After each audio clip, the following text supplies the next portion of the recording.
El intervalo, de Slavomir Mrozek. Por fin iba a tener lugar el tan esperado combate entre los dos grandes luchadores, Diablo del Ring y Gran Pitón. Nada más empezar, los espectadores se dieron cuenta de que ninguno de los dos podría alcanzar una ventaja decisiva sobre el otro. Los dos eran del mismo peso y de similar complexión. Ninguno había sido derrotado hasta el momento. Cuando atacaban, ambos se encontraban con una defensa igualmente poderosa, y en la defensa, ambos igualaban la violencia del ataque. Sus movimientos, rápidos al inicio de la pelea, se volvían más lentos a medida que se iban enlazando y que sus cuerpos formaban una maraña cada vez más complicada. Diríase que no había ahí dos hombres luchando el uno contra el otro, sino un monstruo dotado del doble de miembros de los que acostumbra presentar un ser humano. Hasta un momento determinado, el árbitro, para cumplir con su deber, trató de adivinar qué pie y qué dedo pertenecían a cada luchador. Pero más tarde, a causa de la complicación general, el papel del árbitro se hizo imposible sin recurrir a un alfiler, con el que pinchaba el miembro dudoso a fin de reconocer a su propietario por su grito de dolor. Sin embargo, se percataron de ello los humanitaristas y frustraron sus esfuerzos. A partir de entonces, el arbitraje se convirtió en pura formalidad. El público que llenaba la sala bajo la gran cúpula se extasiaba al principio con la grandiosidad de este encuentro. Se levantaba de su sitio, gritaba, expresando sus pasiones de todas las maneras imaginables. Sin embargo, al cabo de largas horas, cuando las posibilidades de ambos luchadores seguían iguales y la espera de un repentino cambio en la relación de fuerzas era en vano, aquí y allá se dejaron entrever señales, si no de indiferencia, sí de cansancio. El espectáculo se volvía de veras demasiado estático. En medio del ring, bajo la luz blanca, la gran bola de músculos, tensada de forma sobrehumana, daba muestras de vez en cuando por un ligero temblor o por un casi imperceptible cambio de posición del esfuerzo que se producía en ella. Las primeras señales de descontento empezaron a manifestarlas los individuos de vida interior pobre, necesitados de estímulos violentos. Pero la inteligencia también empezó a expresar enseguida una tímida protesta. Las horas se alargaban, hasta que llegó el momento en que la bola que permanecía sobre el ring, aparte del brillo del sudor cada vez más intenso que le confería un aspecto niquelado, ya no mostraba la trágica y siempre creciente tensión de la lucha. Mientras tanto, ya había llegado la hora de cenar e irse a la cama. Tenía que ser una lucha hasta las últimas consecuencias, hasta la definitiva derrota de una de las partes. La curiosidad mantenía aún a los espectadores en sus asientos, ya que en la posibilidad de interrumpir el encuentro no se podía ni pensar. El descontento general, el cansancio, el hambre que atormentaba a la multitud, la desagradable perspectiva de volver a casa muy tarde, todo eso se iba acumulando poco a poco y redundaba en daño de las autoridades deportivas. Ya se alzaron algunas voces y se gritó algo desagradable al árbitro. En esas circunstancias en que la lucha no podía durar más, ni tampoco podía interrumpirse, era imprescindible encontrar una tercera solución. Tras celebrar un breve consejo, los árbitros anunciaron por los altavoces que se había encontrado esa solución. La lucha se reanudaría al día siguiente.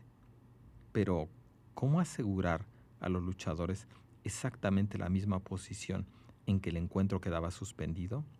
¿Cómo conservar con justicia aquellas ventajas o concesiones que hasta entonces habían logrado el uno del otro?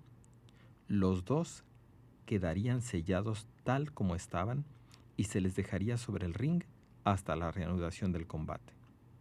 Al día siguiente, después de romper los sellos, tendría lugar el desenlace. La solución fue acogida con aplausos. La multitud se agolpó en las salidas mientras una comisión se dispuso a sellar a los luchadores. La sala se vació. La mayor parte de las luces se apagaron. Solo unas mujeres de limpieza quedaron trajinando en el fondo. Pero enseguida abandonaron también ellas el Palacio de los Deportes. En el ring quedó la bola compuesta por los luchadores. cubierta esmeradamente de sellos. Al estar sus voces encerradas en el interior de aquella construcción que habían creado como resultado de un día entero de pugna, podían comunicarse con relativa facilidad, sin levantar la voz. Puestos de pie, los dos sorprendían por su enorme altura. Sin embargo, no era difícil darse cuenta de que sus cráneos eran desproporcionadamente pequeños. Ejercitados en la lucha, nunca entraban en reflexiones. El trabajo del intelecto les era del todo desconocido, a cambio de lo cual conseguían unos maravillosos resultados en sus combates. Ahora, movidos aún por el fervor de la lucha, aunque inmovilizados, seguían emitiendo rugidos pectorales e improperios, que en la sala vacía rebotaban en forma de eco bajo la cúpula. Sin embargo, aunque el espíritu de la lucha era muy fuerte, las circunstancias empezaron a prevalecer sobre él. El frescor empezó a introducirse poco a poco en la gran sala vacía y oscura, y ellos, junto con la presencia de los espectadores, habían perdido la fuente de excitación. Se iban enfriando poco a poco, hasta que después de la última maldición se hizo un prolongado silencio. Arrojados a unas condiciones nuevas y desconocidas, jadeando pesadamente, buscaban algo dentro de sí. «Pitón», dijo finalmente Diablo del Ring. «¿Qué?», respondió Gran Pitón. «¿Estás ahí?». «Sí». «Yo también», contestó Diablo del Ring, y volvió a reinar el silencio.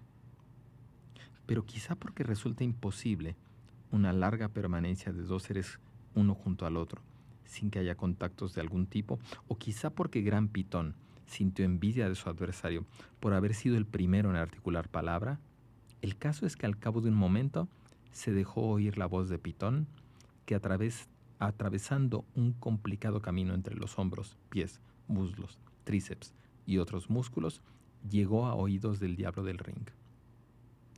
«Yo soy yo», constató con contundencia Pitón. Diablo del Ring se sorprendió. «No, yo soy yo», expresó su disconformidad. «Y no tú. Tú eres otra cosa». «Ya sé», se alegró de su descubrimiento Gran Pitón. «Simplemente somos dos». «Es posible. Pero yo también empiezo a recordar algo», reflexionó Diablo del Ring. «Dos. Espera. Y se sumió en unos pensamientos tan intensos que hasta eran dolorosos. Un local grande. Yo en él de pequeño, de niño. Una ventana abierta. Un día primaveral y una mujer junto a una superficie negra. Una especie de pizarra. Escribe algo sobre ella. También hay otros niños. ¿No será algo de la Mili?, intentó echarle una mano a Gran Pitón. «No, era antes». «Ya sé», exclamó Gran Pitón, repentinamente iluminado. «Es el colegio. Se trata de 2 más 2». «¿Cómo lo sabes?», preguntó Diablo del Ring con desconfianza. «En efecto, ahora me has recordado que ella lo escribía sobre el pizarrón con algo, como si fuera una piedrecita blanca. Pero de veras, ¿cómo lo sabes?». «Ni idea», se avergonzó el orgulloso Gran Pitón. «Se me ocurrió de pronto». La conversación prosiguió. Era comprensible. Para matar el tedio de las largas horas nocturnas del sellado, llenar con algo el vacío creado por la inactividad de los músculos, charlaban un poco. De lo contrario, les habría sido muy difícil aguantar el frío y el silencio reinantes bajo la enorme cúpula. Una débil luz de emergencia solo dejaba entrever en aquella oscuridad el ring con la bola compuesta por unos miembros humanos entrelazados, cubierta de las manchas rojas de los sellos.